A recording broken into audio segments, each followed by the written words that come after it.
The reading for the word today comes from the book of Ruth, chapter 1, verses 1 through 18. As we think about saints and people who live exemplary lives, Ruth's life comes to mind. She was a Moabite woman, and we're going to hear a little bit about her in today's passage.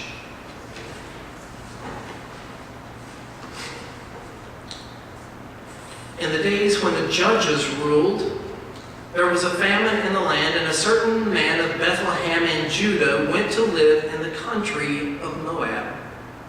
He and his son and his wife and 2 sons. The name of the man was Elimelech, and the name of his wife Naomi. And the names of his 2 sons were Mahlon and Chilion. They were Ephrathites from Bethlehem in Judah. They went into the country of Moab and remained there. But Elimelech, the husband of Naomi, died. She was left with her 2 sons. These sons took Moabite wives. The name of the one was Orpah, and the name of the other, Ruth. When they lived there about 10 years, both Mahlon and Chilion also died, so that the woman was left without her 2 sons and her husband. Then she started to return with her daughters-in-law from the country of Moab, for she had heard in the country of Moab that the Lord had considered his people and given them food back in Judah. So she sent out from the place where she had been living, she and her 2 daughters-in-law, and they went on their way to go back to the land of Judah. But Naomi said to her 2 daughters-in-law, "Go back, each of you, to your mother's house. May the Lord deal kindly with you, as you have dealt with the dead and with me. The Lord grant that you may find security, each of you in the house of your husbands-to-be." Then she kissed them, and they all wept aloud.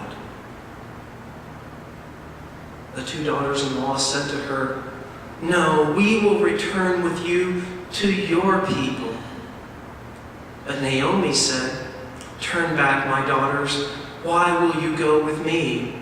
Do I still have sons in my womb that they may become your husbands? Turn back, my daughters. Go your way, for I am too old to have a husband. Even if I thought there was hope for me, even if I should have a husband tonight and bear sons, would you then wait until they were grown? Would you then refrain from marrying? No, my daughters, it has been far more bitter for me than for you, because the hand of the Lord has turned against me." They all wept aloud again. Now Orpah kissed her mother-in-law, but Ruth clung to her. So Naomi said, "See, Ruth, your sister-in-law Orpah has gone back to her people and to her gods. Return after your sister-in-law." But Ruth said, "Do not press me to leave you or to turn back from following you. Where you go, I will go. Where you lodge, I will lodge. Your people shall be my people, and your God, my God. When you die, I will die. There will I be buried. May the Lord do thus and so to me, and more as well, if even death parts me from you." When Naomi saw that she was determined to go with her, she said no more to her. May God add God's blessing to our understanding of these words for us today.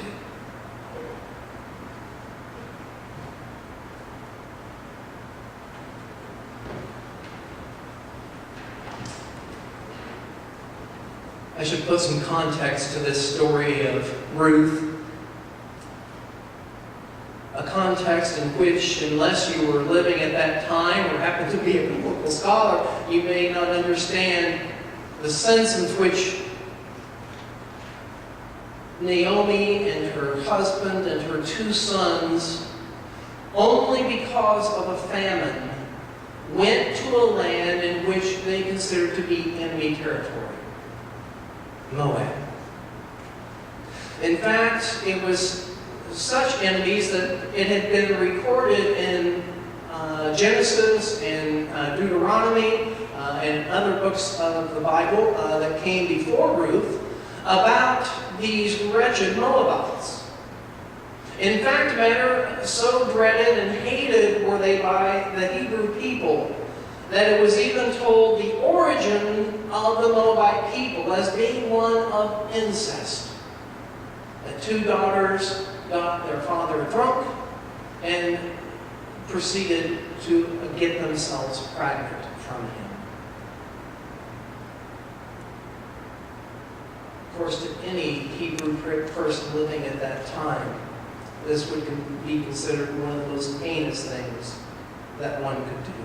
So that the whole origin of this people started out in this way only added to, whether it was true or not, whether it was made up perhaps, it was something which fueled the fire. We see in another passage where the Jewish men end up marrying Moabite women and converting over to Moabite religion, which was considered idolatry, the breaking of one of the 10 Commandments that Moses had long ago said we should never do.